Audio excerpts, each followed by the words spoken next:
Hello, Wild Thing fans. You're in for a treat today, an interview with William Deere. He's the Canadian film director, producer, and screenwriter who wrote and directed Harry and the Hendersons. A quick recap of the plot. The Henderson family is driving back from a camping trip in the Pacific Northwest when George Henderson, played by John Lithgow, accidentally hits a strange animal with his car. Turns out it was Bigfoot, and thinking it's dead, they strap it to the roof of the car and take it home. I'll let you guess what happens next. For those of you who haven't seen it, you should watch it, seriously. For those of you who have seen it, but it's been a long time, I feel like it holds up. It's cute, yes, a little corny, but fun all the same. I'll be honest, I even teared up in a couple of places. I rewatched it a few days before this interview and was pleasantly surprised, which is what I told William Deere. I try to make a film that's rewatchable because that way, if someone watches this a second time, I try to put something in there that maybe they didn't see the first time. Did you ever have a Bigfoot experience or a Bigfoot sighting? No. I grew up in Toronto, and the only, I think the closest I got to any large animal at my young age of say 5 or 6 as a kid in Toronto in the late 40s was that our milkman actually had a horse-drawn vehicle. Oh, wow. Yeah. No, a Bigfoot sighting. No, I was very afraid of things as a kid. My mother would give me the option. You can listen to the radio, and I'll turn the light out in your bedroom, or you can have no radio and leave the light on. But I just sit there with the light on, trying to go to sleep. I don't know. Scary things would freak me out. I'm still not a big fan of very scary stuff. So you and me both. I don't much care for horror, any of that kind of stuff. So where did the idea come from then? What drew you to Bigfoot? What made you interested in creating Harry and this creature? Well, I think things like Bigfoot, the Titanic, things that when there was not the communication there is today, but at very young ages, certain events and myths left impressions. And when I came to California, I met these 2 writers, Bill Martin and Ezra Rappaport, and they had written a half-hour sitcom called Harry and the Hendersons. And at that time, they wanted, it was around the Addams Family time, they wanted Fred Gwynne to play Harry with some facial hair applied to him per the episodes. And And Fred Gwynne was... He was Frankenstein in the Munsters. And I said to Bill and Ezra, I said, look, I think this is a much bigger idea than just a sitcom. And I said, I would buy it. I will option this off. I was doing commercials at the time. And I said, I'd really like to develop this. So I acquired the rights to it. And then Bill and Ezra and myself set about writing a screenplay. And then I ultimately And then I had the good fortune of having Steven Spielberg. He said, do you have a movie you'd like to do? And I was literally within a week of finishing Harry and the Hendersons. And I told him about it, and he took it on and championed it through, and it was really wonderful. So, the idea, came from Bill and Ezra, but it took kind of all of our minds and everything, put it together to make it what it is. And it seems like there was a fair amount of research that went into this. I mean, you used some of the actual sort of Bigfoot paraphernalia that was out there, and it looks... Oh yeah, once we got into it, I really reached out and tried to learn as much as I could about the various sightings, find these people who said they had made castings, get copies of these castings. We still have castings to this day of people that swear these are Bigfoot castings.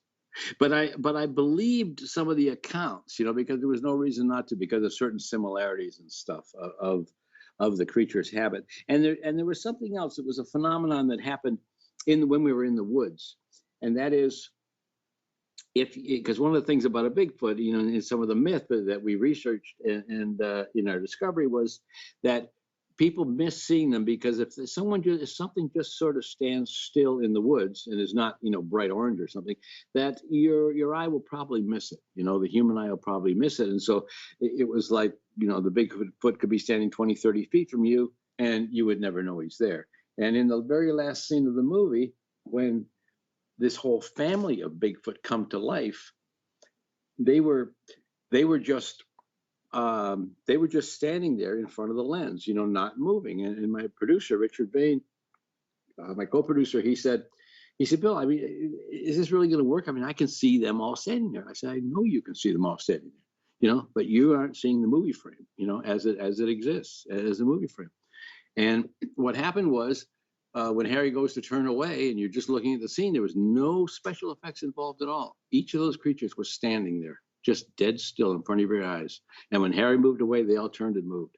And when Richard, my producer, saw it on the monitor, he was like, oh my goodness, wow. I had the exact same reaction. My husband and I were watching it, and you don't see them. If you didn't know they were there, you wouldn't know they were there. Yeah, it was very interesting because you had to let your mind, when we were filming it, you had to let your mind go to how it was going to be rendered and perceived, not exactly what was in front of your eyes. You had to give way to that magic of movies, Mm-hmm.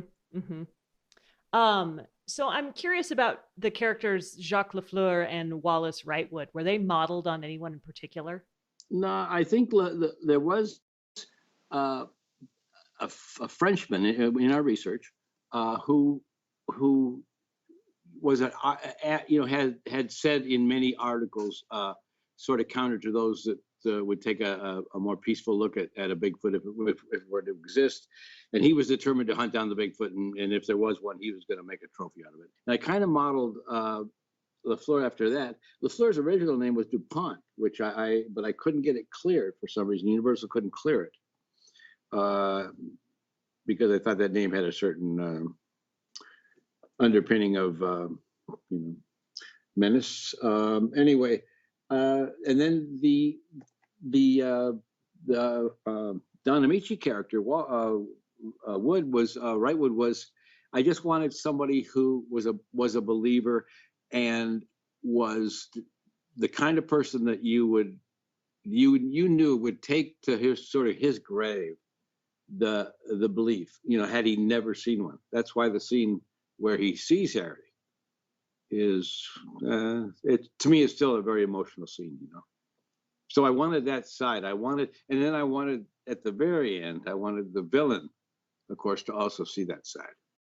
Wish you could become a morning person? You know the type, up before the sun, early morning runs, first one to the office with donuts and a smile. How do they do it? Easy. With the new Galaxy Watch 8, sleep tracking and personalized insights from Samsung Health help you improve so you can wake up to a whole new you. One who, dare I say it, skips the snooze? It's possible. Train your sleep with Galaxy Watch 8. Learn more at Samsung.com. Requires compatible Samsung Galaxy phone, Samsung Health app, and Samsung account. That scene where Wrightwood sees him for the first time, I just thought that was fantastic. Largely because, Grover Krantz, who was my grandfather's cousin, he was the country's preeminent academic expert on Bigfoot back in the 90s. And is he a believer? Was he? Is he? He passed away, but he was. In fact, he said belief is the wrong word. He says, I know it's real. Belief is a faith thing. I know it's real. I know it's out there, but he never had a sighting. He had footprints, but he died without ever knowing if it would be proven. Well, footprints are pretty good. I've never seen a real footprint. I've seen impressions, both plaster and wax. Interesting. You talk about Wallace Wrightwood. I'll tell you a story. We had the opportunity to meet Quentin Tarantino a number of years ago, and he came up and introduced himself, and we talked for quite a bit. And I was there with my family and my son Oliver, and it was really a wonderful time. And he said, I have a confession to make to you. He said, I took a line from Harry and the Hendersons, and I gave it to Harvey Keitel in From Dusk Till Dawn. And I said, well, what line was it? And he says, it's when when Wrightwood looks in the mirror, and he said, every morning I get up and look in the mirror and ask myself if I'm crazy. Well, I wrote that line because I kind of love the irony of it. And he said he took it and he gave it to Harvey Keitel. So I immediately went home and put on Dusk Till Dawn. And sure enough, Harvey Keitel's driving along. He flips down his mirror in his motorhome and one morning and says that line. So it was kind of nice. And when the special part of that was we were just doing a special version of Harry with the director's commentary. So as that scene came up, I got to sort of incorporate the Tarantino story into the scene. So. Oh, that's kind of a nice little nod. Yeah. Right from the outset, the humans seem pretty bloodthirsty. Is that something that you were trying to imply? No, I think probably I probably hit that a little too hard in the screenplay. I didn't mean to make the everybody seems so bloodthirsty. That's the first time I've heard that term put to it, but it's really kind of interesting because both John Lithgow and David Suchet both were, using, their first reaction was to go to the gun, so interesting. No, I think probably because Harry was a bigger than life character, I really kind of chose, and this is growing up as a young kid in the Uptown Theater in Toronto that my mom managed before we even had a TV at home. So movies were bigger than life for me. And I think when this opportunity came along and Harry was such a bigger than life character, I kind of wanted the movie to be, let's say, on the bigger than life side rather than just, real normal or a real reality based film. I wanted it to have, I wanted it to be able to carry the magic of having, this creature come to life in the film. So. Yeah. And he really does. Like his facial expressions they're priceless, really. Just the way he grimaces and grins and looks sort of to the side. And well, one of the things that when I wrote Harry in the screenplay, and not many people realize this, but we never described Harry. He was never described in the screenplay because I always wanted him to be just something that finally we saw and it was visualized. And I went to Rick Baker, who had won an Oscar already for American Werewolf. I had about 40 pages of the script and a little sculpture I had done of Harry. And with a happy face on one side and an angry face on the other, and you could put your hand over it, he'd be happy or he'd be angry. And I introduced myself and said I would like him to do my movie. I didn't have any money yet. He said, well, thank you so much for thinking of me, but no, I can't do that.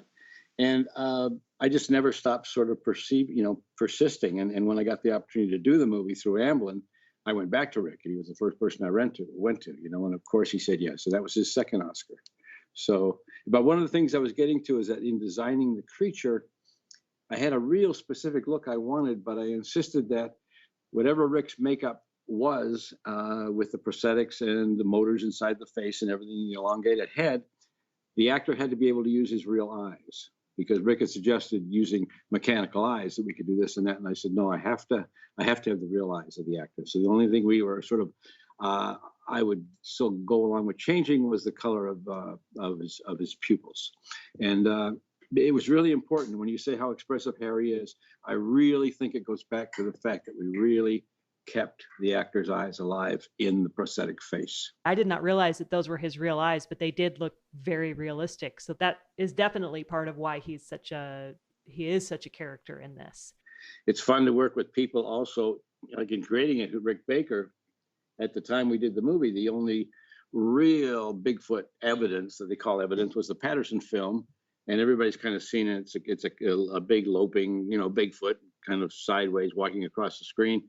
And Rick Baker swears it's a suit, and various people, have their opinions. Various experts have their opinions, But that was Bigfoot. That was Bigfoot until, let's just say, we created Harry.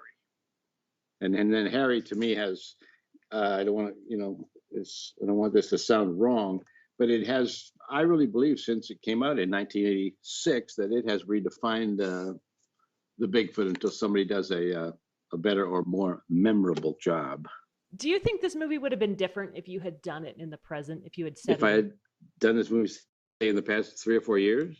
Oh, I'm sure it would be much different. Yeah.